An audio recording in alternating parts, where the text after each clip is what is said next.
Oke, bismillahirrahmanirrahim. Assalamualaikum warahmatullahi wabarakatuh.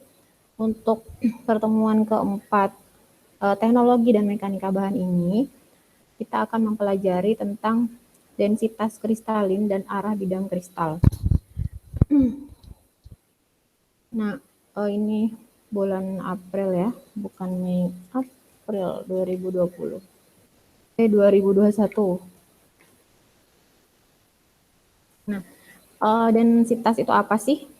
Kalau kita mempelajari air, densitas air atau cairan itu adalah suatu kayak kekentalan gitu ya. Rho-nya, rho itu adalah M per V atau massa jenis densitas itu. Jadi suatu bahan padatan pun memiliki densitas juga, bukan hanya cairan yang memiliki densitas. Nah, untuk mengetahui densitas atau rho, maka persamaannya yang di bawah ini ya. Rho sama dengan N dikali A besar dibagi VC per NA.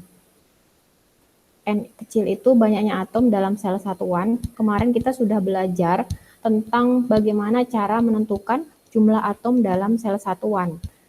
Sel satuan seperti kita bahas seperti apa katanya Ubed itu belajar Rubik ya. Rubik itu adalah kristalnya.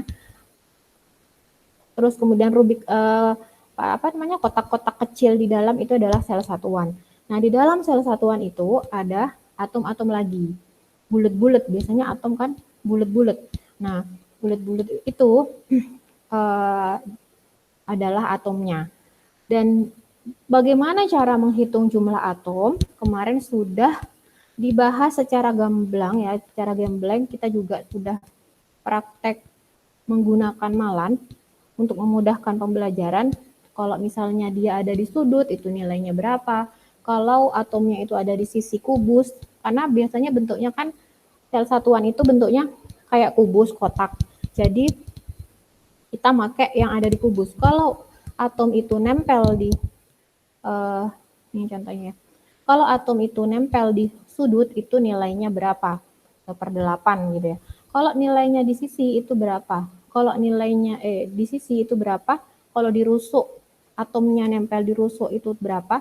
Kalau ada di badan atom berapa? Biasanya memang yang di badan atom atau di dalam kubus itu cuma satu pada umumnya.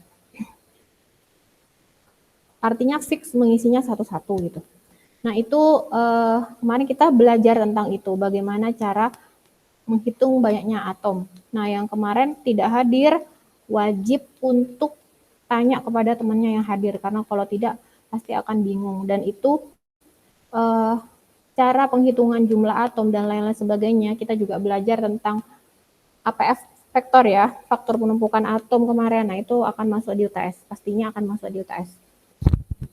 Pasti itu ya, itu pemahaman dasar yang harus kalian miliki tentang atom, tentang faktor tumpukan atom dalam suatu sel satuan, yang dimana sel satuan itu menyusun sebuah kristal padatan yang biasanya padatan itu bentuknya kristal. Nah, A itu apa? A itu berat atomnya. Nah, berat atomnya. Terus kemudian volume sel satuan. VC itu volume sel satuan. Volume kalau misalnya sel satuan berarti sisi kali sisi gitu ya, volume sel satuan. Kalau volume atom berarti pakai rumus volume bola 4/3 PR pangkat 3. Itu kemarin sudah kita bahas dengan gamblang juga.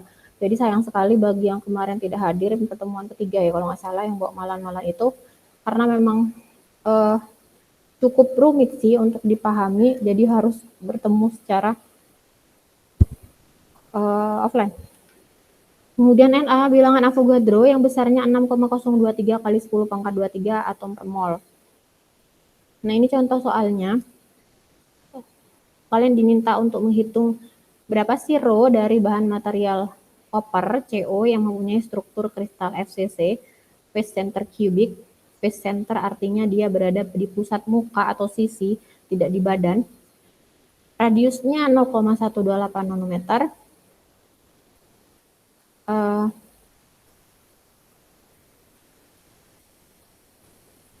Nah itu dia. Terus kemudian berat atomnya 63,9 gram per mol. Nah, silahkan nanti kalian cari detailnya. Kalian hitung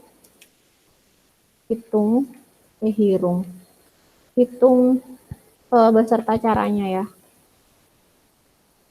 menentukan densitas. Nanti dikirim di classroom.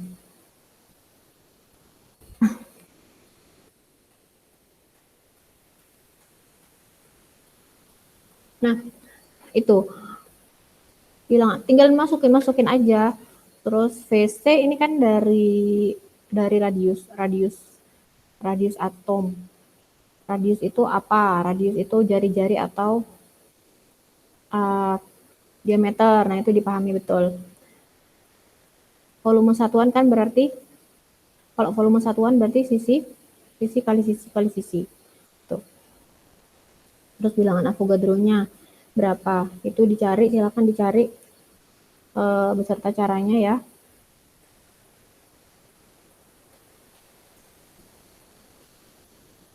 Untuk mengetahui densitasnya. Kalau bilangan Avogadro sudah jelas nilainya seperti ini.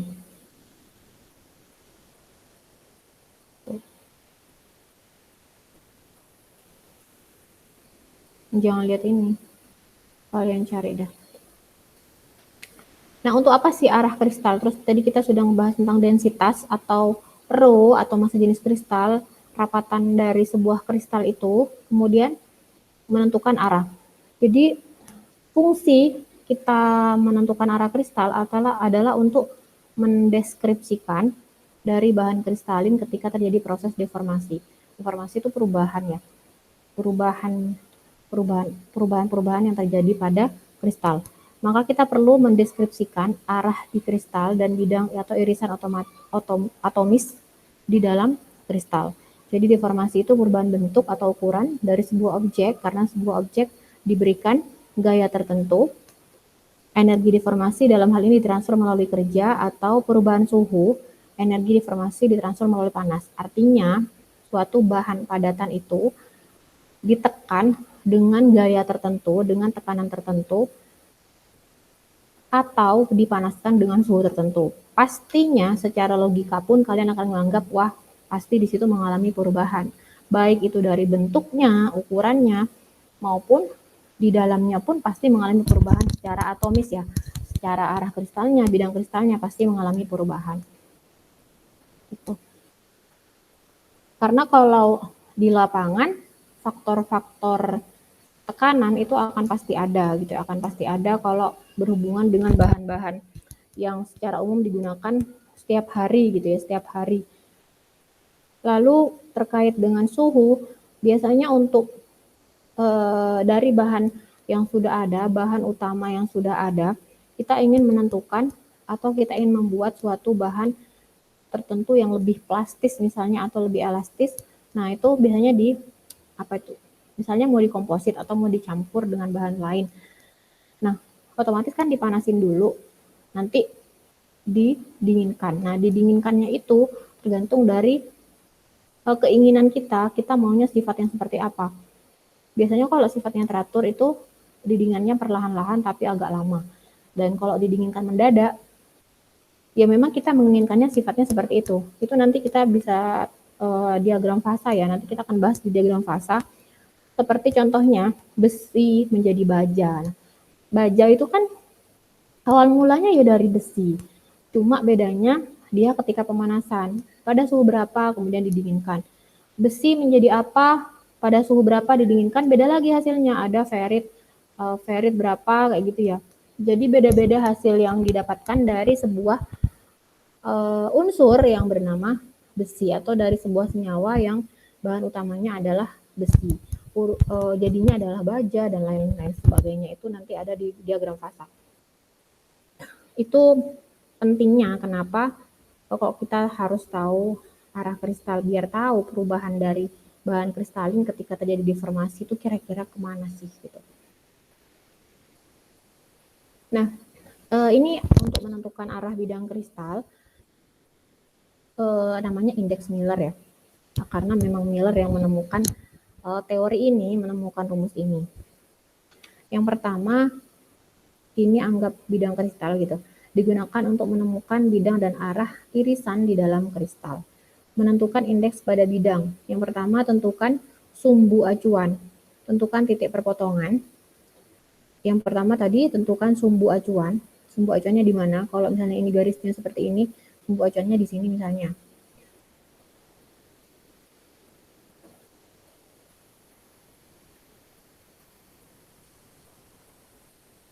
Kemudian tentukan titik perpotongan. Tentukan titik perpotongan. Sumbu acuannya dulu, di mana terserah. Kemudian bagi nilai, tentukan titik perpotongannya. Bagi nilai 1 dengan titik perpotongan. Catat hasilnya. Tulis indeks Miller dengan aturan, ditulis dengan tanda HKL. Nilai negatif diletakkan tanda di atasnya. Bukan min, tapi tanda strip di atasnya. Jika didapatkan nilai pecahan, dikalikan bilangan untuk menghasilkan bilangan bulat. Sederhanakan hingga nilai terkecilnya. Misalnya, ini salah satu contoh penulisan saja ya. Jadi yang pertama misalnya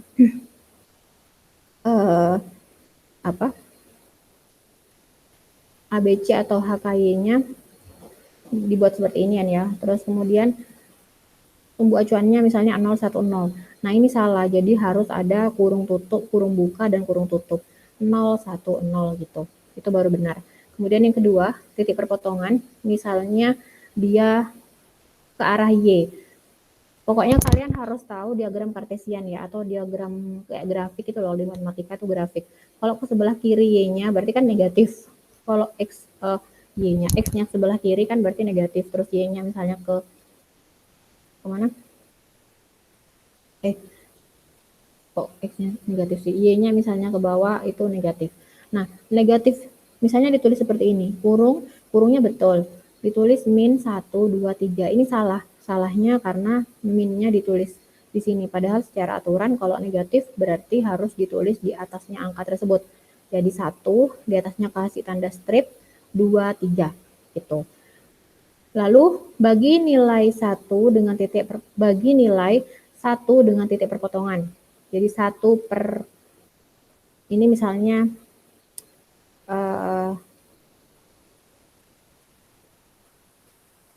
mana ya tadi ya? Setengah ya. Ini kan setengah.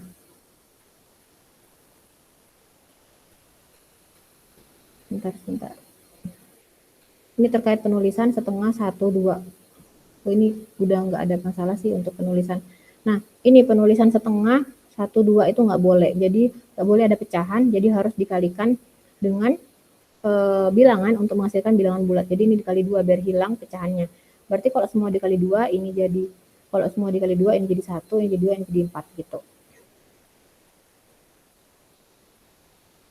Terus kemudian kalau ada yang seperti ini disederhanakan. Jadi ini keliru, disederhanakan menjadi 1, 2, 3 gitu.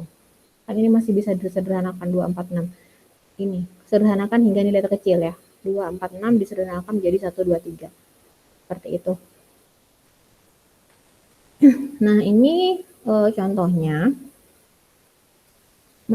Contohnya gini ya, ada sebuah sel satuan, terus bidangnya seperti ini, gambar bidangnya. Terus kita ingin menentukan indeks Millernya atau arah kristalnya seperti apa sih? Nah, yang pertama tentukan sumbu acuan dulu. Sumbu acuannya di sini, ya, di titik ini. Berarti kan ke arah Z ion 0, di posisi perpotongan di sumbu acuannya kan berarti 0,0,0, karena berada di tengah sini loh. Ini ya, kelihatan ya, ini di tengah sini. Kemudian yang kedua, tentukan titik perpotongan. Titik perpotongan itu yang gambar merah ini, nah itu sudut-sudut perpotongannya di mana. Nah, kalau sumbu acuannya itu dari sini, otomatis yang ke arah X itu kan 1, ke arah Y itu 1, ke arah Z juga 1 dan positif ya. Sebelah sini positif, negatif itu kalau ke sana agak mundur. 1, ini 1, 1, 1. Terus kemudian yang ketiga, langkah ketiga, bagi nilai 1 dengan titik perpotongan. 1 dibagi 1, 1 dibagi 1, 1 dibagi 1. Nah, ini memang kebetulan 1, 1, 1 gitu ya. Jadi 1, 1, 1. Nah, yang keempat, catat hasilnya. Dicatat 1 bagi 1, 1. 1 bagi 1, 1. 1 bagi 1, 1. Yang ketiga. Keempat, catat hasilnya. Yang kelima, indeks Millernya sudah harus disesuaikan dengan aturan. Aturannya yang tadi ini. Kalau negatif ya tuh hilangkan negatifnya, taruh di atasnya tanda strip, lalu sederhanakan. Ini sudah sesuai. Jadi tidak perlu diotak-atik lagi. Ini yang paling gampang ya, contoh yang paling gampang menentukan arah kristal indeks Miller. Kemudian ini contoh yang kedua. Menentukan indeks A, ini gambarnya seperti ini. Kemudian dilihat titik acuannya di mana. Gambarnya seperti ini, ditentukan kira-kira di mana titik acuannya. Nah, titik acuannya misalnya di sini. Ini kan berarti 1. Ini kan berarti 1 yang Z itu 1, yang Y itu juga 1. Terus yang Y yang 0 kan. AKL ya.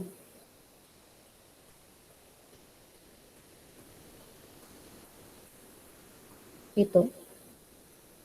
Jadi 1 1 0. 1 1 0.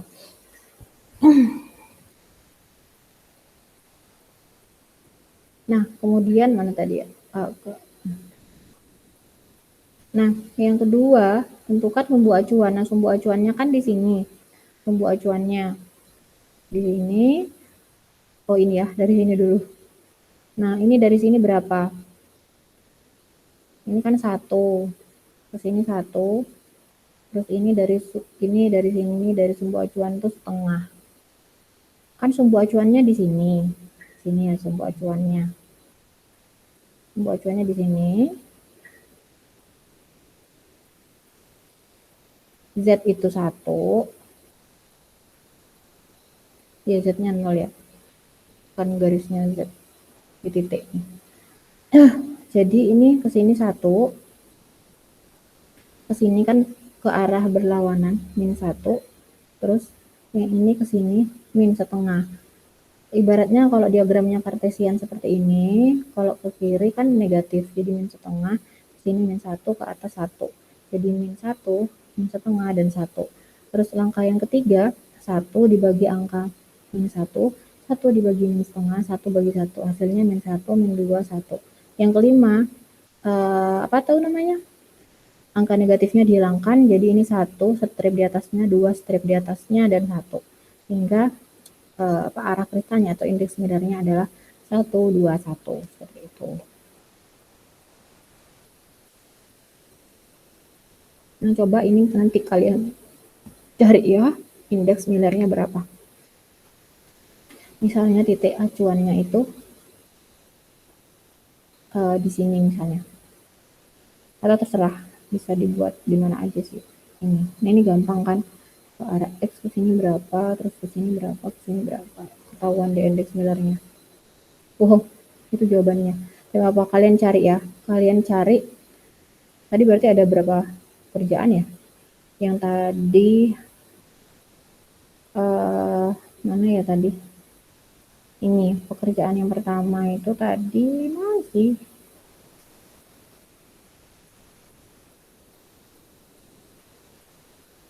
yang soal yang tadi di awal ya untuk menentukan ini. Nah, ini yang pertama. Terus yang selanjutnya kalian cari indeks Miller dari soal yang tadi, soal ini. Indeks Millernya berapa? Di slide selanjutnya sudah ada jawabannya, cuma kalian cari ini berapa nilainya indeks Millernya. Pakai tabel-tabel sesuai dengan ini yang tadi sudah disampaikan di awal ya. Titik acuan misalnya pakai ini. Titik acuannya di sini aja, disepakati di sini. Jadi 0,0,0. Nanti titik perpotongannya berarti berapa? Ke arah X berapa? Ke arah Y berapa? Ke arah Z berapa? Oh, gampang kan?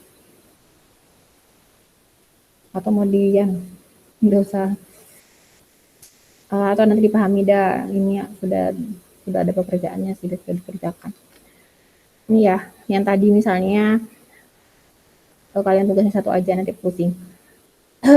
Titik acuannya 0,0,0,0 gitu ya, X, Y, Z-nya 0. Sekarang kita lihat untuk yang ke arah X itu berapa sih? Iya, ke arah sini. Jadi sumbunya tuh keliru ya tadi. Jadi sumbunya yang ke sini tuh positif ya. Kalau sini positif, pokoknya yang ini ke atas, ke sini, sini intinya kayak tangan gitu ya, kayak tangan. Ke sini positif, positif, positif. Nah, kalau kebalikannya berarti negatif. Misalnya yang tadi X-nya kan dari 0 ya. Dari 0 ke sini berarti kan positif. Pokoknya diingat-ingat posisinya seperti ini nanti garisnya. Seret, seret, seret. Misalnya dia ke belakang sana atau Y-nya ke situ, Z-nya ke bawah. Z ini kan ke bawah berarti ya. Berarti itu nilainya negatif. Yang tadi penjelasan di awal kan ada yang negatif itu maksudnya Z-nya. Z-nya yang negatif, bukan X-nya tapi Z-nya yang negatif. Yang min setengah ya kalau nggak salah itu. Enggak, min setengah itu Y. Ya itu tadi yang di depan. Nah ini 0,0 ya, pusatnya di 0,0,0. Terus titik perpotongannya yang X kan ini kan ada stripnya, ini 1, ini 2, berarti 2. Yang Y berapa? Yang Y ke kiri, 1, 2, 3 stripnya. Berarti kan kalau ke arah sana berlawanan dengan ini, berarti min 3. Kalau ke sini positif, kalau ke sana negatif berlawanannya. Kalian ingat-ingat yang normal aja, yang normal itu begini. X, Y, Z. Nah, kalau tidak normal, ya kebalikannya nilainya negatif. Yang Z itu ke atas, Bu. Ya berarti 1. Jadi 2, min 3, 1. Langkah selanjutnya, bagi nilai 1 dengan titik perpotongan. 1 dibagi 2, 1 bagi min 3, 1 bagi 1. Ya. Nilainya setengah. Keempat kan suruh catat hasilnya tuh. Setengah, min sepertiga, dan 1. Nah ini biar apa tuh namanya, biar tidak jadi pecahan, maka dikalikan dengan bilangan yang dimana dia nanti jadinya bilangan bulat. Berarti dikalikan 6. Yang bisa dibagi 2 bagi 3 kan 6. Kalau 2 kan tidak bisa. Kalau dikali 2 kan tidak bisa. 2, misalnya kali 2, 2 bagi 2 bisa. Tapi 2 bagi 3 kan nggak bisa, pecahan lagi deh. Jadi dikalikan 6. 6 bagi 2, 3. 6 bagi 3, 6 bagi min sepertiga. 6 bagi min 3, min 2. 6 6 kali 1, 6 jadinya. Jadi 3 min 2, 6. Silakan dicerna. Kalau masih bingung cara penghitungannya, matematikanya, dicek lagi. Saya mau, kalau ada yang nanya, saya tidak mau ini ya, apa namanya, saya tidak bengek. Perhitungan seperti ini sudah harus tuntas dulu, baru tanyakan yang di luar itu. Sudah dapat angkanya jadi 3 min 2, 6. Penulisannya berarti buka kurung indeks Millernya berarti 3, 2-nya ini pakai strip di atasnya baru 6 gitu. Jadi indeks Millernya adalah 3, 2, dan 6.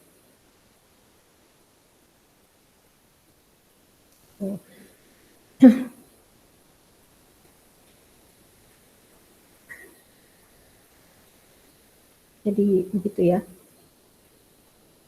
Kerapatan kristal linier didefinisikan sebagai jumlah atom persatuan panjang yang pusatnya terletak pada vektor arah untuk arah kristalografi tertentu. Sehingga dapat dituliskan linear density atau LD itu number of atoms centered on direction vector, length of direction vector. Jadi jumlah atom. Contoh pada kristal FCC, phase center cubic dengan koordinat arah 110, ini koordinat 110 tadi itu yang indeks Miller itu ya. 110. Langkah pertama adalah menentukan jumlah atom yang melintasi vektornya. Pada gambar tampak terdapat 5 atom.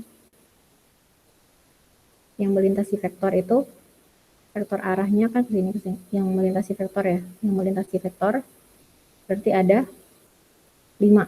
Nah ini kan vektornya begini doang, set, gitu ya. Vektornya, set. Nah yang melintasi ada 5 atom, yaitu 1 atom yang terletak di pusat di tengah, dan yang 4 atom terletak di ujung-ujung. Namun jika dilihat berdasarkan jumlah atom pada sel satuan, maka akan didapatkan 2 atom. Paham ya? Kenapa kok 2 atom? Ya tadi, perhitungan yang tidak ikut kuliah kemarin pasti bingung.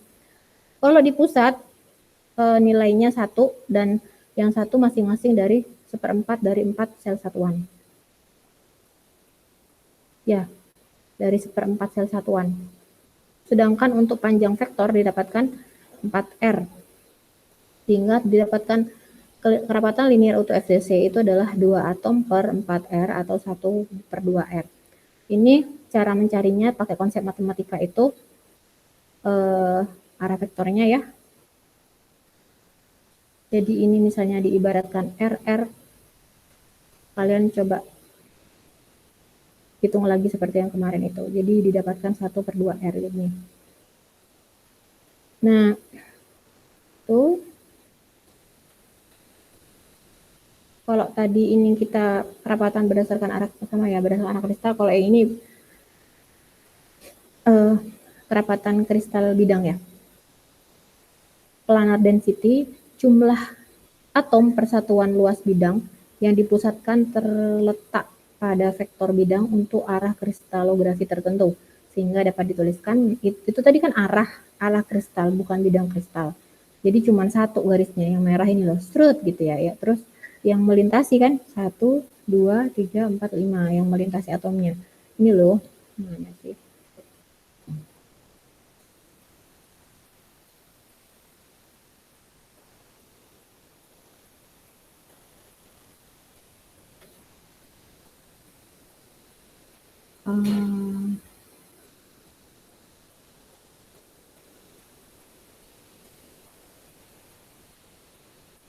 Bentar ya.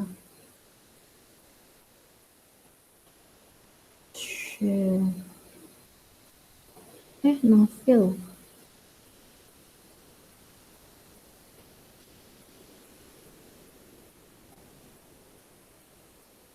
Oh, ini contohnya. Bentar, saya rapikan dulu. Nah, ini kan tadi arah linear, kristal linear, arah kristal bukan bidang, artinya vektornya. Nah, vektornya kan ke sini, vektornya. Nah, vektor garis ini dan mereka melewati 5 atom ini. Jadi hitungannya seperti itu. Terus ini nih, apa? Tadi kan cuma panjang berarti ya 4R itu. Terus ini bidangnya. Jumlah atom persatuan luas bidang yang pusatnya terletak pada vektor bidang dengan arah kristalografi tertentu, sehingga dapat dituliskan number of atom center of plane di daerah bidang per luas bidang. Kalau itu tadi panjang bidang, yang ini luas bidang. Kalau misalnya R, tadi kenapa kok jadi 4R? Mungkin kalian bingung. Kan kalau misalnya nih, ini loh ya. Kenapa kok 4R ini loh panjang yang merah? Ini kan 4R yang di bawah. Kalau 2 atom sudah paham tadi ya. Kenapa kok dapat 2 atom? Karena atom yang pusat sama atom yang pinggir itu. Itu nilainya jadi seperti itu nilainya. Nah, terus mana tadi?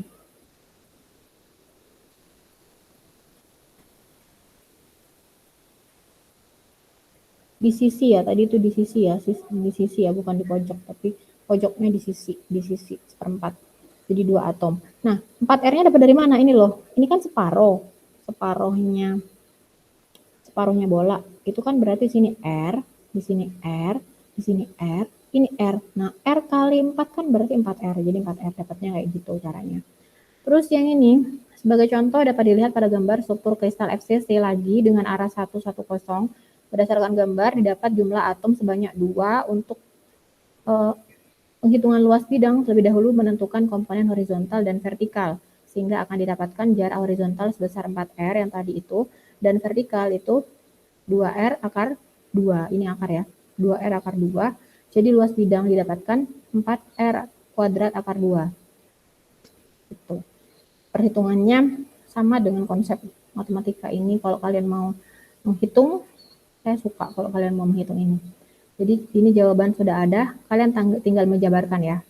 Ini jawaban sudah ada, kalian tolong jabarkan. Jabarkan seperti konsep kemarin itu. Jarak vertikalnya.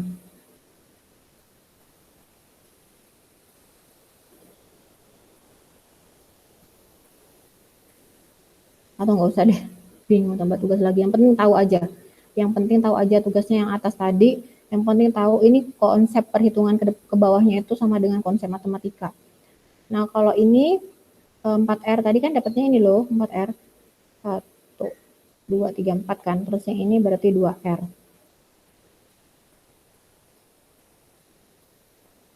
2R gitu. 4R. 2R akar 2. Karena miring. Ini kan cuma catatan di sini ya. Ibaratnya ini gini ya. Seret.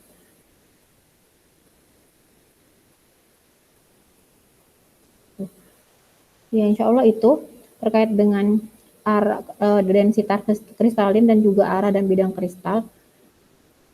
Ini untuk pengetahuan saja, paling nanti yang akan masuk UTS itu ini. Kalau yang kemarin APF itu silakan dipelajari cara menentukan jumlah atom, terus menentukan APF vektor, sedangkan benar-benar dipelajari, benar-benar dipahami betul, ya, dipahami betul. Terus kemudian yang selanjutnya yang bakal masuk UTS itu adalah cara menentukan ini ya, tadi ya, ini menentukan indeks Miller dari sebuah bidang yang ada dalam sebuah sel satuan. Itu caranya seperti apa, itu juga, itu poinnya. Jadi silakan dipelajari betul untuk ini. Nah, untuk densitas kristalin, nanti lihat-lihat aja yang pasti 2 itu yang bakal masuk ke UTS. Soalnya yang bakal masuk ke UTS itu masih lama sih UTS-nya. Sekarang masih pertemuan keempat kita. Jadi pertemuan kelima besok. Nah, karena minggu depan itu libur awal puasa, saya akan share lagi materinya seperti ini biar tidak menambah waktu lagi. Jadi kalian punya kesempatan sampai, jadi saya share YouTube itu misalnya hari Selasa ya, saya share hari Selasa, dan yang kimia salah ya, Mekban itu hari Selasa, kimia saya share hari Senin. Kalian punya kesempatan sampai akhir pekan untuk bertanya, diskusi di situ ya, untuk melihat materi di situ gitu. Jadi waktunya panjang untuk mengecek, untuk mempelajari apa yang sudah saya share, karena memang waktunya kan memang libur sebenarnya gitu. Jadi pas libur kalian nggak usah komen, nggak apa-apa, cuma tetap saya share pada saat jadwalnya, sesuai dengan jadwalnya gitu. Insya Allah itu yang bisa saya sampaikan. Silakan nanti yang densitas kristalin dikerjakan, terus dikumpulkan di classroom. Waktunya kapan Bu? Ya sebelum Jumat depan deh, sebelum Jumat, karena kan hari ini Jumat, berarti sebelum Jumat. Insya Allah itu yang bisa saya sampaikan. Kita lebih banyak diskusi di classroom. Wassalamualaikum warahmatullahi wabarakatuh.